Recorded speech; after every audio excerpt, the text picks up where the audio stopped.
And how are you doing, Richard? Good afternoon, Ray. How are you? Do you have a scariest movie? At the moment, Frozen, because I've got 3 daughters. That freaks me out, but, you know. Listen, I don't want to bring the bad news to you, but Frozen 2 is on the way, Richard. Oh, don't. Yeah. Right. The reason you're on is not to discuss scary movies or Frozen. The reason you're on is that you've just announced that there's been a 143% increase in the number of call-outs regarding silverfish between April and September of this year. I hate the little buggers, little feckers. A lot of people do. Yeah. It's one of those. As I was saying earlier to one of my colleagues, when I was little, we used to go and stay with my nan in Cornwall, and she had them in her bathroom. And if it rained, we obviously couldn't go down to the beach, and we used to be given the old school big matchbox, and we used to go around catching silverfish and putting them in it. Yeah. So, I presume most people know what they are, but for the few who don't. Yeah, so what they are, well, I say tiny little, they go up to about an inch, some species, but our ones we generally get, Lepicus saccharina, they're about 13, 14 millimetres, just over a centimetre.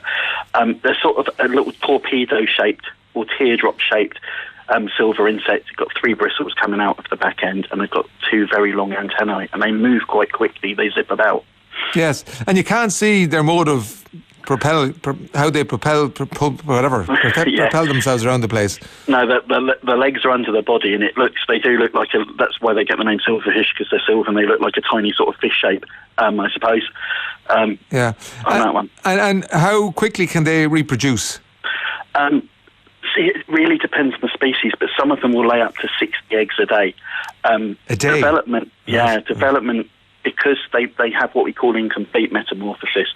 So with complete metamorphosis, that's what your butterfly does. So you have your egg, your caterpillar, a chrysalis, and then it hatches and emerges as a butterfly. These guys are called incomplete metamorphosis, and it's a bit like Austin Powers, the Dr. Evil, and they've got a mini-me. So a little silverfish hatches out, and then it grows a bit, sheds its skin, and they go through several molts before adulthood. Yuck. Sounds disgusting. Yeah. Some people find it that way. What do they feed on? So they're mainly cellulose feeders. They feed on cellulose and starch. There's all sorts of myths of what they feed on, but it's generally cellulose and starch. They generally like plant-based stuff, but they will feed on old dry skin and skin cells and that sort of stuff, anything that's dropped on the floor. Right, old skin cells and hair? Can do to a point, but especially if it's got some sort of product or anything like that that's starchy, bits of soap, all that sort of stuff. But they do like cellulose, they do like sort of plant-based stuff.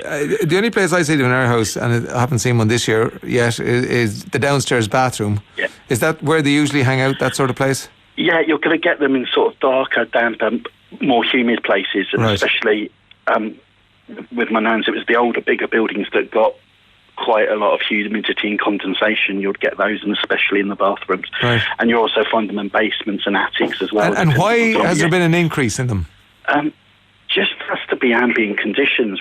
The weather seems to be a lot more conducive for them. We've had good warm weather, and then we've had a lot of wet, but it's still reasonably warm and it's still quite humid. So when we get a humidity spike as well, that will contribute to it. And what kind of damage can they do, Richard? So They can do, it depends again, numbers, but limited damage. But because of what they like to feed on, they can damage stuff like books, they will damage photographs, they can damage pictures, that sort of thing. Okay. And what's your top tip for getting rid of silverfish? So, dehumidification is a fantastic thing. Make sure you've got good ventilation. If not, just get in a plug-in dehumidifier. Vacuum and dust regularly, just get rid of debris that could become food. Your normal food, especially starchy food, cereals and all that sort of thing, store in sealed containers and keep it up high. And if you've got cracks or gaps in your skirting board, just silicone seal them, and that will get rid of harbourage and sort of hiding places to them. Yeah. And somebody says, I stood on one once and it gave me nightmares for weeks. The squish beneath your toes.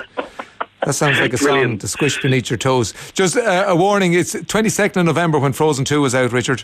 Oh, no, I know. We went to the cinema the other day and there was a trailer and I was like, no, that's the last. There you go. Richard Faulkner, Advanced Technical Field Consultant with Rentokil. Thanks for taking our call, Richard. Thank you. Cheers, Ray. Take care, mate.